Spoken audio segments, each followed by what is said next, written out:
Next up, we do have the CEO of Quu, Steve Newberry, and Keith Barton, VP and GM of Max Media. I was hoping I got that right. Thank you. Good morning, everybody. Hope you're doing well.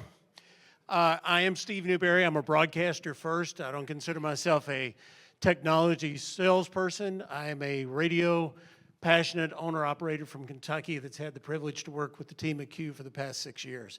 We want to talk to you today about, and Deborah mentioned this, how it becomes a reality. How we go from this idea that radio has been working with metadata. RDS, has been around for 25, 30 years. HD's been around for 20 years. And now we're beginning to see that there are some real revenue opportunities. So we're going to talk to you about a couple of things that Quu makes available to people. Number one, Paul mentioned it a few moments ago, is our in-visual report. We do this each year. It's free to the industry. It's not something we charge for, but we go out and we do a survey of 100 vehicles so that you know what the status of those vehicles are, what the evolution is. The scoreboard for that, there we go. The scoreboard for that provides the opportunity for a snapshot so that you can start see the trends that are developing from this.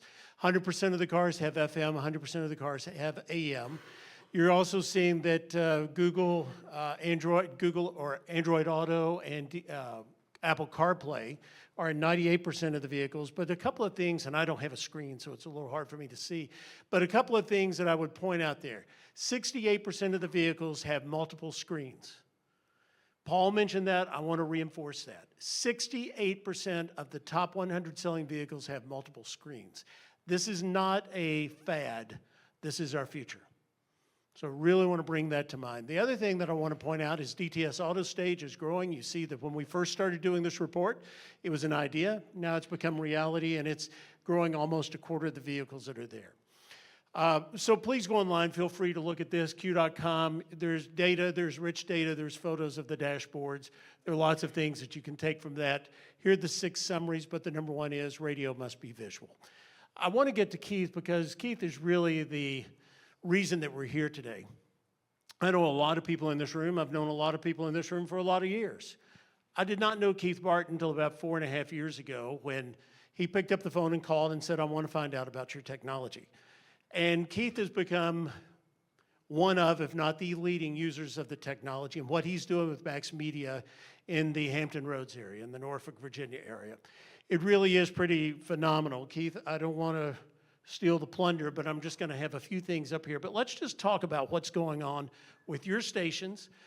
Tell your experience with visual. I don't want this to, he is a Quu customer, but let's talk about the visual opportunities that your station have, not just about what Quu does. Yeah, well, several years ago, we started seeing there would be a war for the dash. And I recognized that, and when I saw the ad, I clicked on it, got Steve's info. I'm very skeptical of new technology. It's got to make money for us, and I usually look for a 5-to-1 on anything I implement with our stations. We haven't quite hit the 5-to-1, but we're at 4-to-1, and it's pretty impactful. So I asked Steve the other day, he put out the score, and we had our Quu score, and I wanted to know how to improve it, because with the improvement on that score comes more revenue. So, we've embraced it, and our salespeople, it's part of what we do now. It's a second nature sell. And if we have a local advertiser that doesn't purchase this, I get involved because they just don't understand the impact that they could have. So I was sold on it the first day I met Steve. Took a little bit to get the sellers equally, and anybody who works with salespeople understands you got to make it, they've got to make money off it, and they have to see it if they want to, add it to their repertoire of stuff to present. But it's a fairly easy sell. There's new products coming out. He's kind of holding out on me with some of these things, so I'll get it out of him this weekend. But we've been very pleased with the implementation. It was pretty simple. We keep advancing and try to find new ways to sell it and present it to clients. So let's talk about your techniques, what you're doing inside, because there are probably a lot of Quu customers who are using other technologies in the room. And we see this, sometimes you'll have a station that catches on, it takes off like wildfire, and other times you'll have sales staffs that are so inundated with so many things that they've got to sell that it's just one of those things in the toolkit. You've had really strong implementation at your stations. You have a very high Quu score because you do have content partnerships, which are the in-song, in-music displays, but you've also got a lot of ad syncs, which we're showing up on the screen now. Let's go inside your radio station and tell me what you're doing, what people would expect about what you do with the techniques and how you encourage and motivate your salespeople.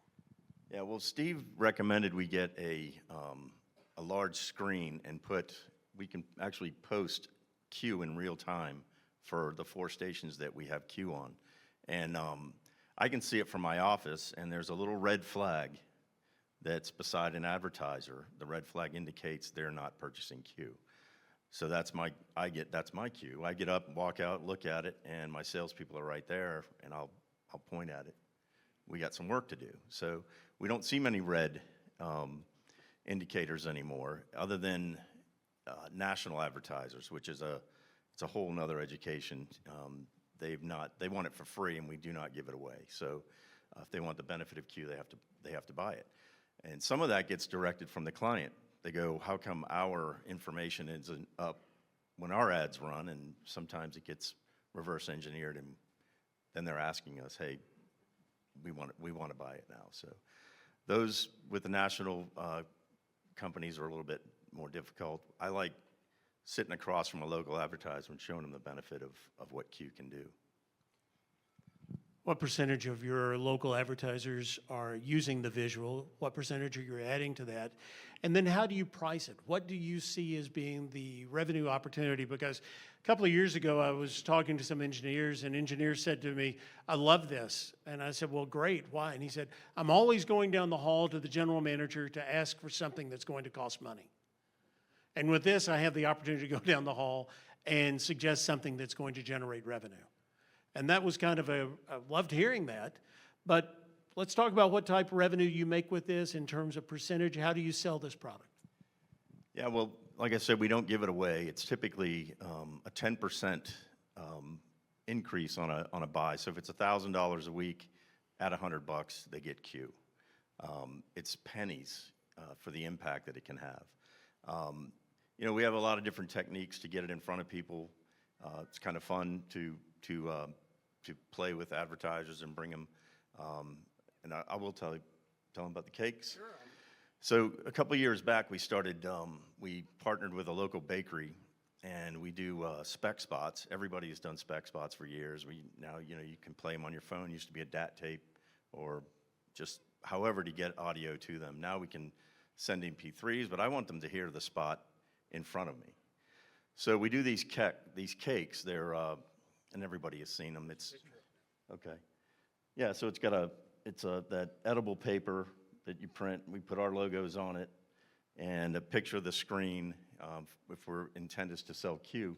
But we also put a QR code on there now. Instead of holding the phone up, the client can hit the QR code and play the spot for themselves right there. So just the engagement of them participating and hearing their name in lights is what we call it. But it was specs and cakes, now they're audio cakes.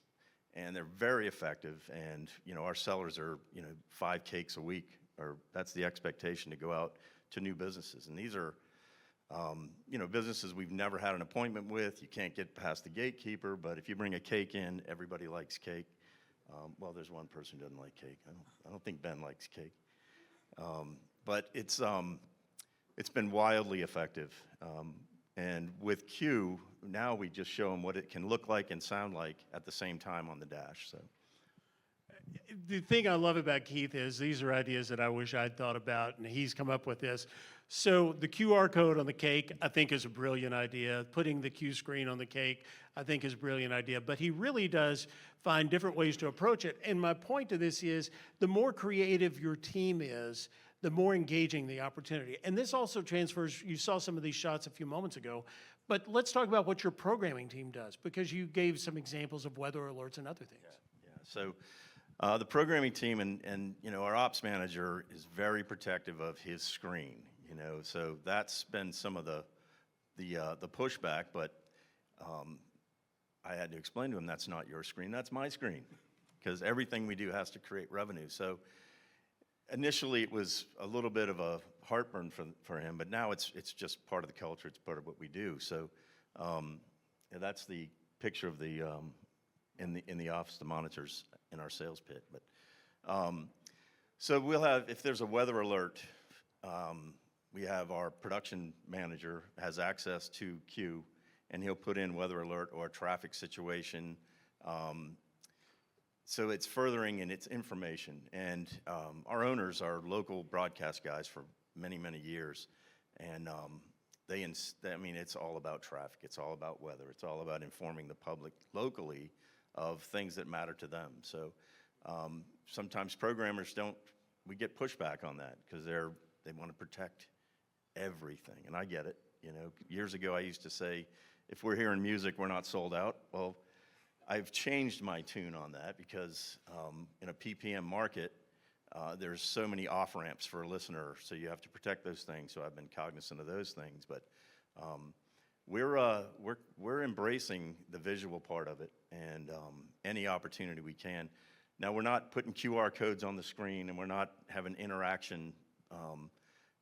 Because I don't want a lawsuit if somebody, you know, rear-ending somebody. But you know, we're still, when there's 88% of the population in our market listens to local broadcast radio. You know, that's 88 out of 100 cars that are driving around that are listening have a really good chance of hearing one of my stations and seeing it at the same time. So we use, you know, graphics for station events that are coming up and, you know, that we rotate through. So it's becoming we want to be the information hub for our market. We're going to wind down so we don't take up more time from Joe D'Angelo because he's got some really interesting information. But let me just say this. When I first joined Quu, it was an idea, it was a thought. But Deborah said it exactly right. We are now as much of an opportunity for the visual medium that we are for the audible medium. And that is hard for a longtime radio guy like me, I think in audio, I think in theater of the mind. But the reality is here, and the auto manufacturers are giving us the opportunity on the stage to be at an equal platform with all of the apps and with all of the other service providers. If we as an industry don't embrace that and put our visuals up, we have nobody to blame but ourselves. So I really would encourage that. But the other thing that I wanted, when John asked me to invite somebody to the panel, this is somebody that's taking creative ideas with the new technology, is generating real revenue with it, and making their listener experience much better too. Thank you all. Let's give John, and what a great job he does, a round of applause.